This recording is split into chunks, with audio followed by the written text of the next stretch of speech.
Welcome to The Little Spoon with Jacob and Connor, giving you the inside scoop in the 59911. Each month, we'll put out a video that will help you get the inside story on your school community. In this episode, we interview teacher Cynthia Willondeck. So where are you originally from? Well, I'm originally from Glendive, Montana, which, if you know anything about Montana geography, is nothing like western Montana, and it is a very small town with I think we're about 4,000 now, and it's an old railroad town, and so I grew up with definitely small town, small, John Mellencamp kind of thing going on, and got used to not seeing water or trees, so it's sort of shocking to be here. And it was a great way to grow up, though, because everyone knew exactly where I was and what I was doing, and it really was one of those situations where the community watched you and you couldn't get away with anything. But that's not so bad to grow up in, I suppose. So, when I looked at my college options, I was thinking about what I really wanted, and what I really wanted is I wanted an environment where it was bigger than Glendive, which that wasn't hard, but I wanted to still be comfortable. I wanted to still do coursework that I thought was meaningful. I still wanted a situation where I felt like I was in an environment that was interested in learning, not all the other extraneous stuff that can happen with college. And college can be a lot of fun, but I really was there to learn, and I don't know how many people say that, but I was.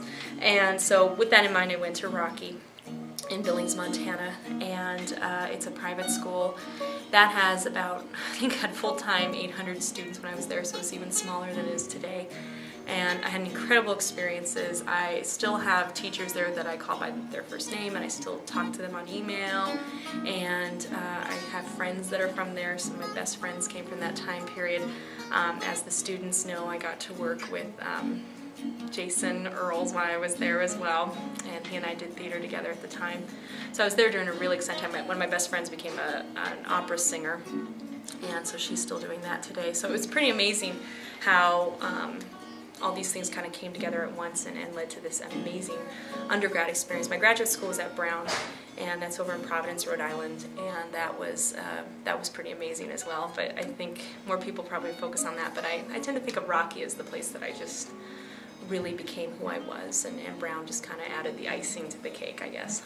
Right after college, I did want to go into teaching, but I wasn't ready to have a normal job yet. I felt like I had some adventuring to do. I'd been really inspired. The last thing I did before I left Rocky was go on an African safari for a month down in South Africa, and I thought I should be doing more of these things. And so I happened to have a great moment where I was graduating in 2 months or something, very close. It was a winter graduation, not a spring one. And I needed to get the dean's signature for a application for this thing called JET, Japan Exchange Teaching Program. And I wanted to go to Japan. I never had a desire, didn't know even that konnichiwa or sayonara were actually Japanese words. I had no idea. I thought they were Italian, I think. And so I had I'm going to go there, I found out about it. I went to go get the dean's signature, and she wasn't in, but her secretary's signature, dean was in. And I told her what I wanted to do. She said, we're going to Japan tomorrow. And I said, hey, I'll go to Japan. That sounds great. You'd say hi to everybody. I want to go there. And literally, I got a call the next week saying, would you like to go teach our sister college in Japan? And I said yes. So I ended up teaching at a university there right out of undergrad for 2 years, and then I went to grad school, then I went to England for 2 years, then I got back to the United States after that. I'm trying to think of continents. North America, it was North America, Asia, Europe, Africa. I have not been to South America. I haven't even been to Mexico. And the furthest south I've ever been in the United States was Colorado. I think if I were really looking at just one of those like anything goes kind of vacation type things, oddly enough, I'd say Turkey, which I think most people probably wouldn't say, but it was such as a history teacher, to see East versus West come together and what that pinpoint was. I mean, literally, we were in Istanbul, and the way the city is set up is that there's about 1/3 of it's on the west side, like on the west continent, and the other is on the eastern side, so it's Europe and Asia. And you literally, you stay in Western Europe, that's where the tourists are, and there's all this stuff, but then you go over to the eastern side to get a little taste of what Asia's like. And it's like entering two different countries, even though it's the same city, and it's separated by 5 minutes of water on a ferry.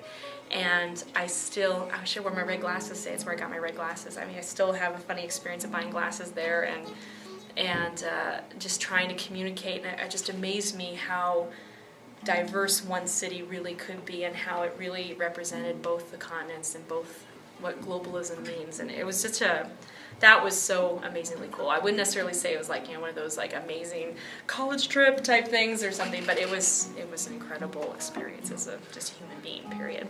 So Yeah, wow. yeah. So, in conclusion, where do you plan on seeing yourself in 10 years? You want to stay teaching, or any big plans? I don't see any of those things changing. I think I will be teaching until the very end.